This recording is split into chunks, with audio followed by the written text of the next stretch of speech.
लातूर जिल्हा परिषदेच्या सार्वत्रिक निवडणुकीमध्ये काँग्रेस ताकदीनिशी या निवडणुकीमध्ये उतरलेली आहे आणि या निवडणुकीमध्ये शेतकरी संघटना आमच्याबरोबर आहे, शेतकरी कामगार पक्ष आमच्याबरोबर आहे, राष्ट्रीय समाज पक्ष आमच्याबरोबर आहे, उभाटा आमच्याबरोबर आहे आणि शरदचंद्र पवार यांची राष्ट्रवादी ही देखील आमच्याबरोबर आहे. वंचित बहुजन आघाडीबरोबर चर्चा सुरू आहे. मला असं वाटतं की काही जागांवर तडजोड होऊ शकते, तर ती प्रक्रिया अजून सुरू आहे. मला वाटतं 27 तारखेपर्यंत अर्ज मागे घेण्याचे अवधी आहे आणि तोपर्यंत चित्र स्पष्ट होईल.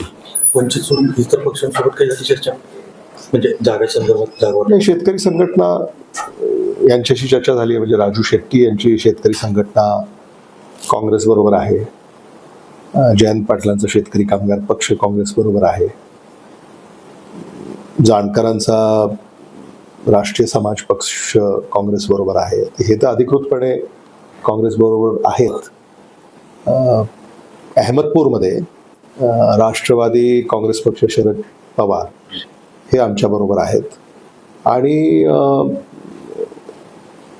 उदगीर, अहमदपूर या तालुक्यांमध्ये शिवसेना उद्धव बाळासाहेब ठाकरे पक्ष आमच्याबरोबर आहे.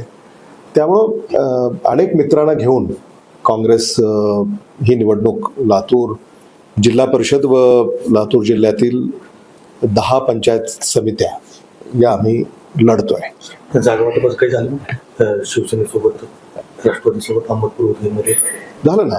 जागा वाटपा संदर्भामध्ये शेतकरी संघटनेला आणि राष्ट्रवादी काँग्रेस पक्ष शरदचंद्र पवार या पक्षाला, शेतकरी कामगार पक्षाला या जागा आम्ही सोडलेल्या आहेत आणि वंचित बहुजन आघाडी आणि शिवसेना उद्धव बाळासाहेब ठाकरे पक्ष या पक्षासाठी जागा ज्या सोडायच्या त्याची चर्चा सुरू आहे.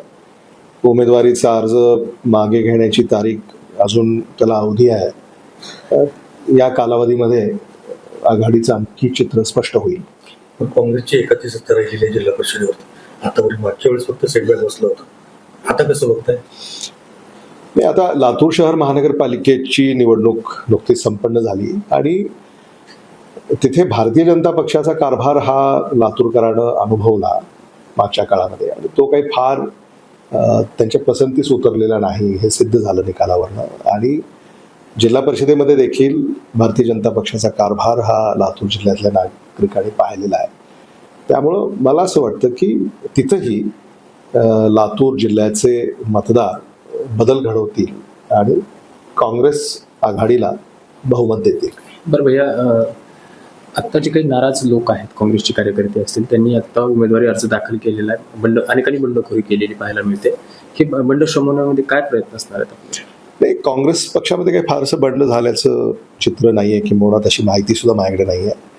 आणि जिथं कुठं एखाद्याने भरला असेल तर त्याचं मनधरणी करण्यात येईल आणि त्यांना आमच्याबरोबर घेण्याचा प्रयत्न आमचा असेल. महापालिका निवडणुकांमध्ये इतर ठिकाणी काँग्रेसला अपेक्षित यश नसताना लातूरमध्ये एखादी सत्ता काँग्रेसने मिळवली, तसंच काहीच जिल्हा परिषदमध्ये घडेल मला तसं जाणवत आहे.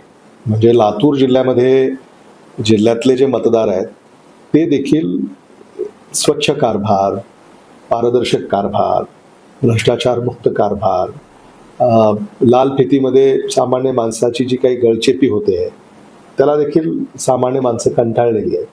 त्यामुळं म्हणजे आदरणीय विलासराव देशमुख साहेबांचा काळ, आदरणीय शिवराज पाटील साहेबांचा काळ, आदरणीय शिवाजीराव पाटील निलंगेकर साहेबांचा काळ, हा काळ अजूनही लातूर जिल्ह्यातले मतदार विसरलेले नाही आहेत. त्यामुळं तो अनुभव त्यांना आहे आणि मध्यंतरी जो अनुभव त्यांना मिळाला तो काही फार त्यांच्या म्हणजे रुचलेला नाही आहे त्यांना.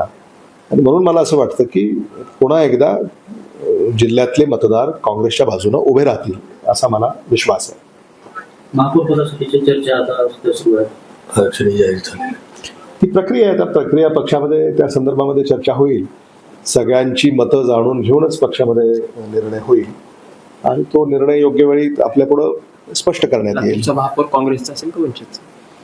ते मला असं वाटतं की त्याच्या संदर्भामध्ये झालेली नाही आणि प्रत्येकाचं मत घेतल्याशिवाय त्याच्यावर भाष्य करणं हे थोडंसं घाईचं होईल.